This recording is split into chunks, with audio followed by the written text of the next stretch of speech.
Hey everyone, welcome to Kempner Canucks. My name is RevTrev, and today I'm going to be talking about NHL offer sheets and compensation. How do they work? And so I'm going to be talking about the whole league, and then the second half of this video, I'm just going to be talking about my beloved, suffering, not in the playoffs Canucks. Okay, so if you're not interested in Canucks content, don't watch the first part of this video, or do watch the first part of this video. You don't have to watch the second part of the video. But as Canuck fans, I think this is going to be interesting all the way through. Okay, so again, the big question is how whoops, of course, I've already messed this up. That's not good. Okay, how do NHL offer sheets and compensation work? That is a massive conversation. We're also going to be talking about specific players that a lot of people are talking about regarding UFAs, RFAs, all that. Actually, it'd be RFAs, right? So offer sheets, how does that work? And I'm excited, absolutely excited to talk to you. So we're going to talk about Matthew Knies. We're going to talk about Marco Rossi. We're going to talk about Maverick Bourque. We're going to talk about Bourque Cuylle. We're going to talk about JJ Petekra and what they are expecting, what the market value is going to be for these guys. And there's other ones. You can post it in the comments. By the way, right now, I'm literally on a cruise, and this video has been recorded early. So if something happens while I'm on the cruise, I'm posting this later. And so you will see this video after I've made it, but I'm going to launch it at a different date. So hope that you're doing well. So glad you're here. If you could take a moment to hit the like and subscribe, that'd be great, because I love doing hockey content that is passionate, realistic, and honest. So let's dive into this. So first thing that we need to do is, how do NHL offer sheets and compensation work? I made this graphic so you'll be able to see it. I'll have to move this banner out of the way so you can see it. Okay, so the NHL offer sheets and compensation work this way. If there is an RFA, okay, an RFA that you want from another team, and okay, I need to bring this back just for a second and explain it. Unless I can I do this? No, I can't. All right, I'm going to do it this way. So, of course, I did it that way. Okay, so there are a number of teams that are strapped to the cap, and most teams are there. So here's the thing. We need to figure out which teams, which players. That's why I named some of these teams. They're strapped to the cap. They'd have to shift things around. Of course, they can match, right? So any team can do that if they have the right draft picks available, that in the compensation, they can do this. And so you can offer. For example, Edmonton last year got hosed because St. Louis went and offered a Holiday and Holloway.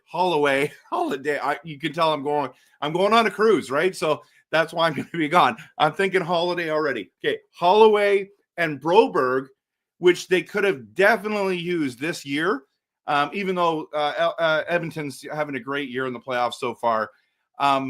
These are key guys that got offer sheeted. Then they have 7 days to match it. All Oilers had to do, or whatever team it is, all you have to do is match it. Now, when you're strapped to the cap, sometimes it's not in your best interest. The problem is you're losing those players, and depending on how much, and we're going to get to that right now, will depend on how much compensation you give up. If you don't match it, then you have to do it. So if it's only 1.5, 1.5 basically, or below, there is no compensation. If a player that's the other thing. The player has to sign the contract. Any team can offer an RFA this, but they have to be able to sign. They will want to say, I want to sign this deal. So that's what Holloway did. That's what Broberg did. They're like, I'm signing this because I'm hoping that the Oilers match it, and then they're going to pay me that, and I can stay in Edmonton. But the Oilers are like, we're calling your bluff, and we're going to let you walk, and which was surprising. I thought they were going to keep one of them. Okay, so if it's 1.5 million or below, there's no compensation, so that player can just go. There'll be no compensation for that player. If it's the next number 1.5 basically to a 2.2, almost 2.3, you have to give up. If you say, you know what, they're going to walk, we're not going to pay them that amount of money, you have to give up your third round pick. And it can be the choice. I think if you have multiple picks, I believe you can pick whatever you want. I believe, and we'll get into that in just a second. I think it's your own one that they have, your own one you have to give up. So, but it says choice, so that might mean something else. Okay. Then you have the 2 point, basically. Oh, no, did I say 2.3? It's 2.3 basically to 4.5, almost 4.6. If you don't match that contract that the player signed, you get a second round pick out of there. And then it gets pricey. 4.5 to 6.8, almost 6.9 goes to a first rounder and a third round choice. And then this is the crazy one. This isn't the crazy one. This is the next nuts one. 6.8 to 9.16. It's first round, a second round, and your third round. Then after that, you see the 9.1 to 11.4. So let's just say, for example, it was Pettersson when he was coming up, and they were like, "Okay, we're going to offer this, and we're going to offer him 11.6." Here we are. That actually, no, 11.6 would have been worse if they said 12. Okay, that's a bad example. So let's say Braden Point, okay, or when Mitch Marner was at 10.9, okay, then right there is 2 first round picks, 1 second, and 1 third round choice. So that's steep. That's steep. So you can't just go poach the big boys. You know me, I want the Canucks to go and like try to do this for Bedard, but it might not be worth it. It is what it is. Okay. And then the over 11.452, and you get 4 first round choices in the next 5 years draft starting the next year. So it's complicated, but I wanted to put that out there for you. You got to be strategic with it. You got to be strategic. Okay. And here's the other thing is you need your picks. And it's not the picks that you accumulate. It's like for, your team. Okay. So say whatever team you're cheering for. Let's say you're cheering for the Calgary Flames. Why would you ever do that? I don't know. But the Flames, if you don't have your third round pick, you can't do that. Or your second round pick, you can't do that. It has to be yours. So now trading draft picks has become even more complicated. It's like, just throw in a pick. No. Maybe throw in a 4th, throw in a 5th, throw in a 6th. Sure. But the first 3 are absolutely crucial. Absolutely crucial. So you can't do any offer sheets if you don't own your own. I'll explain it to you better. Puckpedia does a phenomenal job on this. If you want to know more about what your team is available to have, it shows it right here. I'm going to bring this here so it's a little bit bigger and just get it here. Okay. So can I get rid of this so you can see it better? Yeah. Okay. So here's the offer sheet stuff. So this is the big one. Okay. If you have 4 first round picks in the next 5 drafts starting in 2026, all these teams are the eligible teams. These are the ones that own their own picks. If you don't see your team's logo here, they don't have an option to do the big contract. Let's just say, for example, they want to do someone wants to make an offer to Quinn Hughes when his thing comes up. That he would be in there because you're going to offer him more than 11.452, blah blah blah. Okay, that's definitely there. So these are the teams that are eligible to do something around that. When his contract comes up for renewal, right? And then you would have to give up those 4 first round picks to that team. It really deters people. But look at this one. The 2 first round picks plus their own second of this year, of next year, sorry. And then and then next year as well. So it's not even this year's picks, it's next year's picks that you have to own. You have to own. So as you can see, that it just drops from the big one down to the second tier. Look at, there's only 1, 2, 3, 4, 8, 9, 10, 11, 12, 13, 14, 15 teams that can do that. Then you go to the next tier. They're all the first, second, and third round picks for next season. You've got even less teams that are qualified. There's only so many teams that have their own picks still. I haven't moved them in drafts. But then you go down. Most people, all these other people traded their second round picks for whatever deals they've done. And then you look at here, the first and the third round pick of next season is all these teams. And then the one below, just a second round pick, it's got all these. Canucks still have their second round pick, which is a miracle.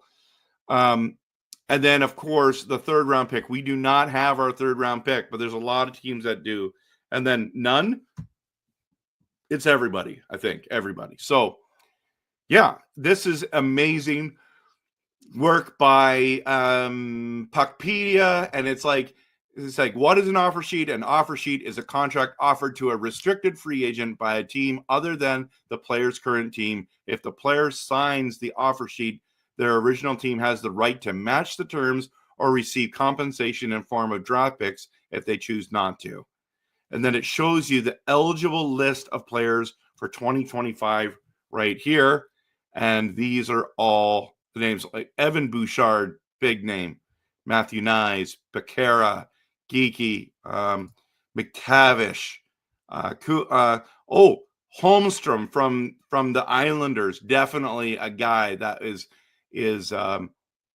definitely probably on people's radars. There's a whole bunch of Noah Dobson, Bowen Byram. Like there's a big list of players here that you can just scroll down. I love Puckpedia. They've done such a great job. There's so many players. Geeky, Velarde, McLeod, and then you can scroll down here. Just go to puckpedia.com, players. I don't know, just Google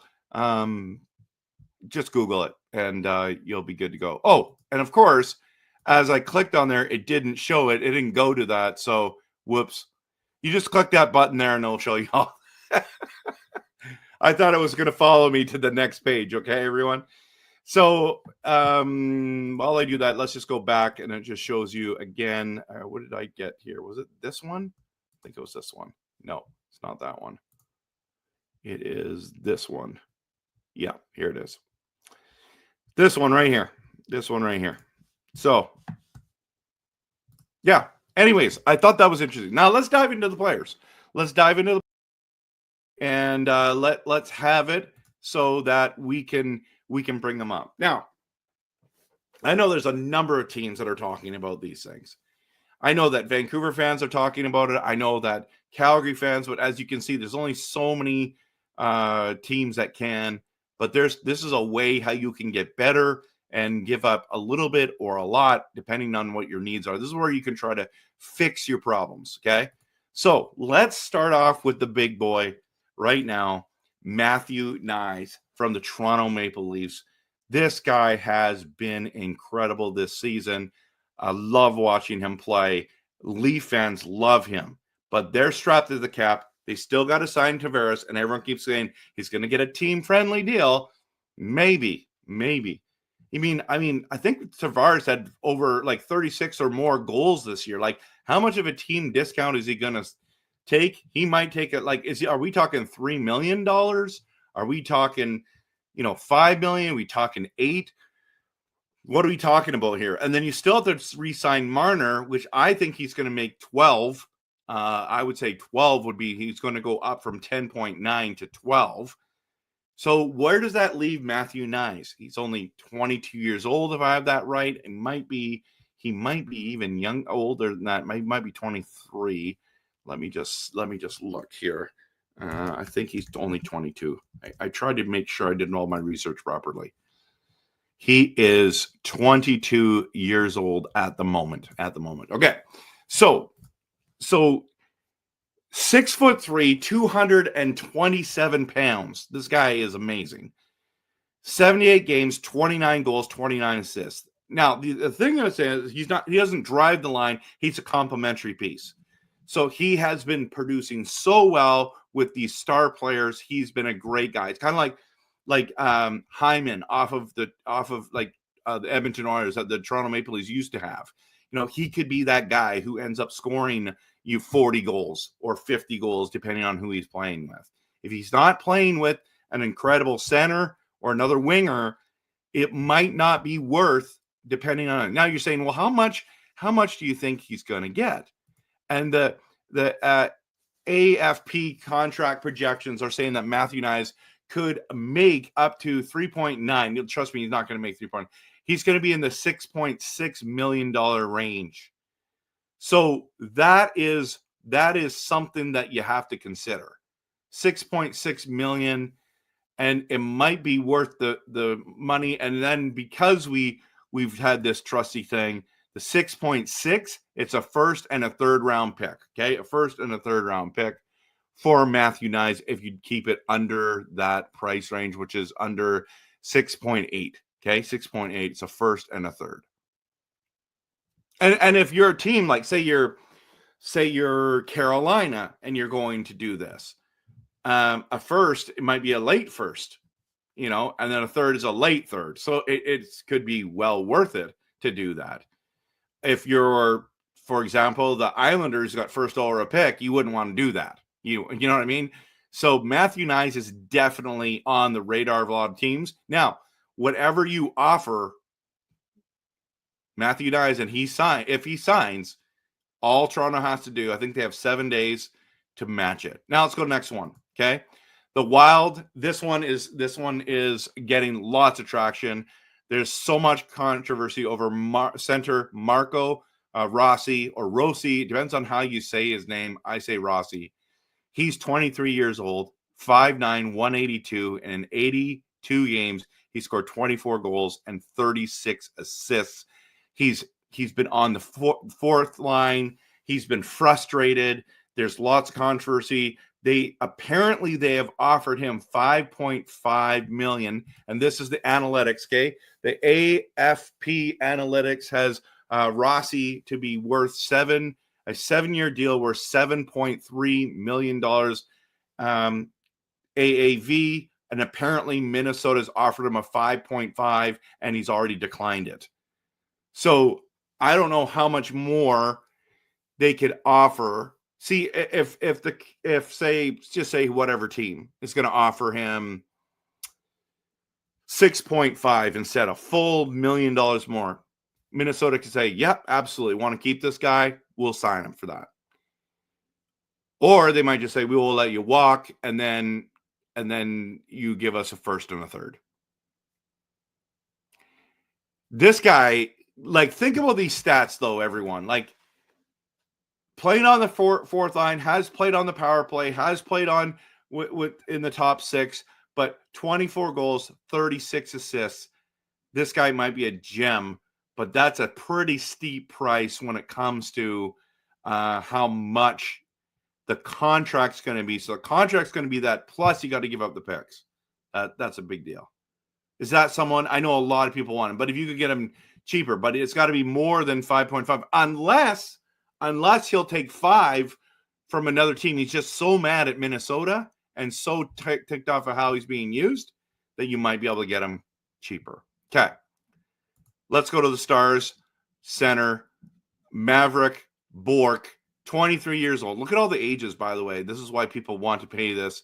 5'11", 181 pounds, 73 games, 11 goals, and 14 assists. A lot of people are like, hey, that's not a lot of production, but a lot of people think that this guy's going to move up the lineup and he could be a second line center sooner than later.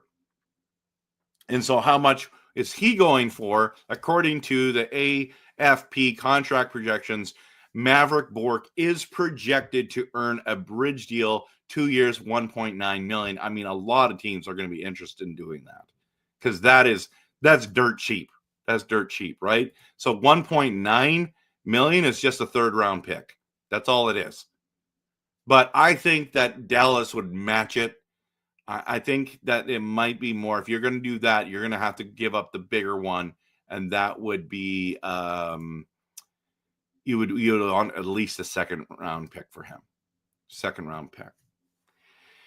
Okay.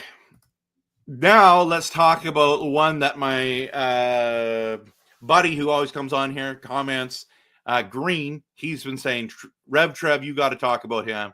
So New York Rangers left winger Will Cuylle, 23 years old, 6'3", 212, everyone. This is a guy who's probably going to be very sought after. 82 games, 20 goals, 25 assists, plus he was third in hits with 301. I mean, this is Sherwood written all over it. This is like, we want this guy, right? So what's they say he's going to be projected at? He's going to be projected at a 3-year deal at $3.43 million. And there might be multiple teams that are interested in this guy. So this is going to be interesting. In fact, I thought the Canucks were going to try to get him in the JT Miller trade, but they never ended up getting him in that one. But 301 hits, tied for third in the whole NHL. This guy would give you grit, and he has a point production as well. So this would be a very interesting one. I would be very interested if the Canucks went for Will Cuylle. Okay. Now the other one, the last one we're going to talk about that I believe there's a lot of people interested in is Buffalo's right winger, Sabres JJ Petekra.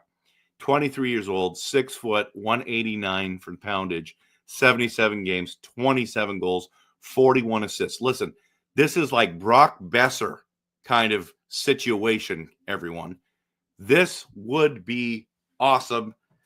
An awesome guy to pick up. Now, the Buffalo Sabres have to match it, and the AFP projections say Petekra, and I spelt his name wrong there, to sign to a long-term deal for over $6.6 million. Let me just fix that.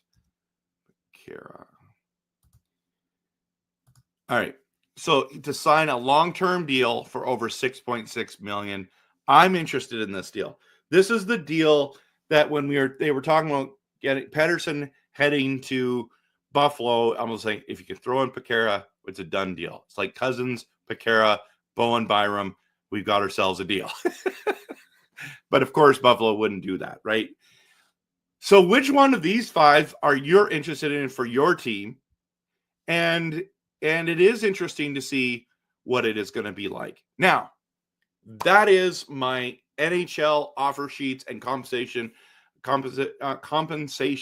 explanation with 5 players that could be possible. I want to move into the dilemmas and the possibilities for the Canucks.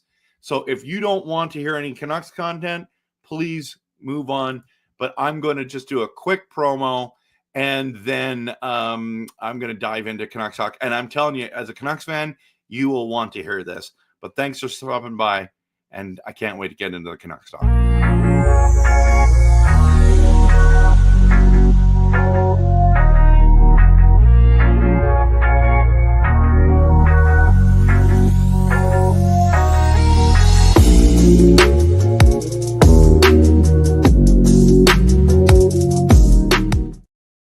All right, Canucks fans, so here we are, okay?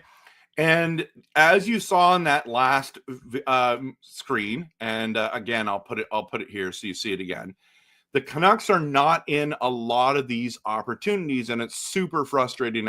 So we could do the massive deal one, but we can only do after that. We can only do 2.3 to 4.5, almost 4.6. That is, and we have a second round pick that we can give up. Okay. We can't do it because of the third round, and the third round pick is what is messing us up. So literally on this massive list, the Canucks have two options. So maybe the Cuylle one is the option there. The second round pick, that might be the option. Depending on what you could get Maverick Bourque for or whatever, that's another option as well. Okay? Now you might say, RevTrev, why is this happening to us? How did we trade our picks? Because Alvin and Rutherford are not here to rebuild. They're here to retool, and they're here to be in the playoffs and being cup contenders. So they trade our picks, which can be a good thing. I'll show you why we do not have our third round pick. So in 2023, Calgary received Vancouver's third round pick, and for next season, which is 2026, and the fifth round, which is 2024, which was initially Chicago's for Zadorov. That was the Zadorov deal. And you're thinking, oh, we only gave up a third and we gave up a fifth, which was Chicago's, which is a low fifth, right? So we're totally fine. That, if we wanted to do an offer sheet, has messed us up. I miss Zadorov. You know that about me. But then Calgary traded that Vancouver's third rounder to Montreal. So in order for the Vancouver Canucks to have the offer sheet option, the Vancouver Canucks would have to trade. Well, they would have to trade to get that third round pick back from Montreal. Okay. Now we have the San Jose pick, the third round pick for 2026, but it doesn't count. We have to have our own. So you look at it here. Some people have suggested, why don't we offer Montreal the San Jose pick, which is basically a late second, because it's 65th overall, to Montreal for our third back, which is 79th overall, and then we have options there for the compensation, the offer sheets and compensation option. We cannot do anything until we get that third round pick back. Now, I've thought about it a couple times, and I've thought, those deals that we make, and it's like for future considerations, can this be one of those future considerations? I don't even know what future considerations means. Like one day in the future, we'll consider giving you a little bit of an edge to this deal because we owe you from that one. Have you ever seen anyone do that? I haven't, but okay. Now, so that's where it messes us up for all this offer sheet. And you're like, why'd you make this video when we don't have any options? Well, if we make that trade to get that pick back, all of a sudden we're in business. We're in business. So here's the other ones. According to AFP's contract projections for the Canucks' upcoming UFAs and RFAs, this is what they're saying that they think that they're worth. So our UFAs are Brock Boeser, and they believe that he's worth $8.5 million per times 6 years. Apparently, the Canucks offered him $8 million times 6 years, or 5 years, and he said no. So he's wanting more. He's wanting probably this or more. He probably wants 7 years from someone, and he might just sign for 7 years. I don't know what's going to happen. We still might keep Brock Boeser. Pia Suter has gone from $1.9 million in his contract. They are projecting he's going to make $4.5 million for 4 years. The Canucks have not made him a contract offer yet. Forbert is they said he's probably projected for a 1 year, $1.53 million. That is what he's basically making now. And so that could make a lot of sense. And then Breezeball, Juleson, PDG, all for $775,000. That's what they would cost. That's what they're projecting. That's what they think they're worth according to market value. Then RFAs, you got Ratu for 1 year, $1.04 million. I think that's a no-brainer. You got to bring him back.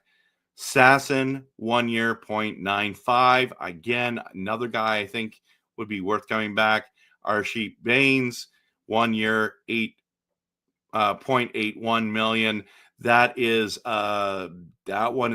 a tricky one there.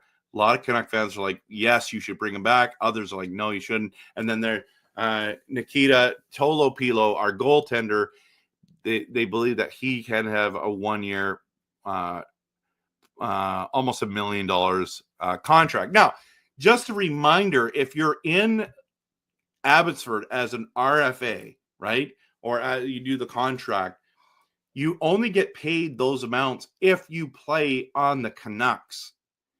They make like $90,000 to play for the Abbotsford or $80,000 to play for Abbotsford. But if you get called up to the big club, then you get paid big money. And that's based on playing for the Canucks, not just for Abbotsford. Now, some get paid the whole shot. Who is it? It's one of the goalies for us. Why can't I remember this?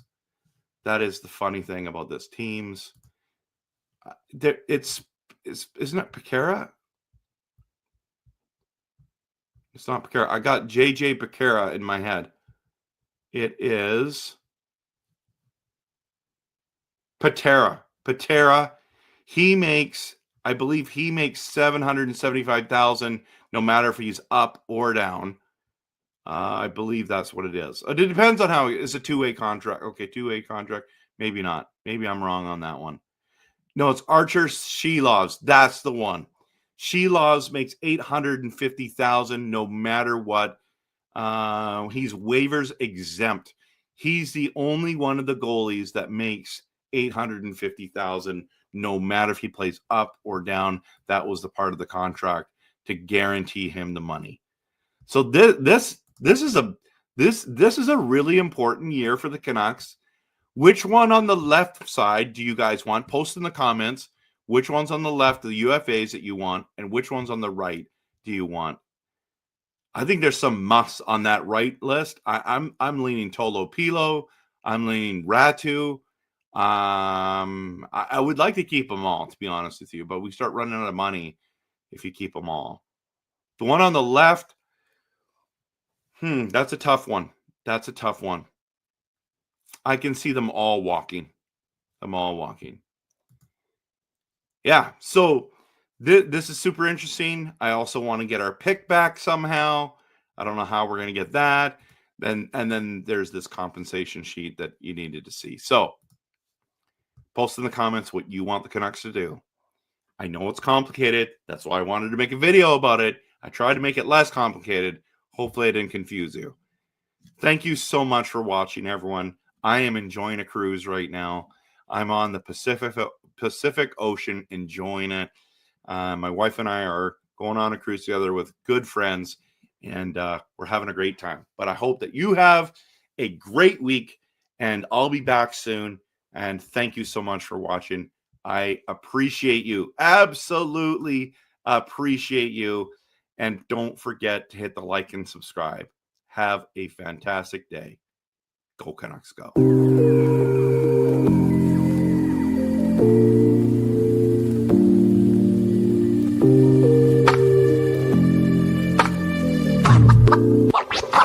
What?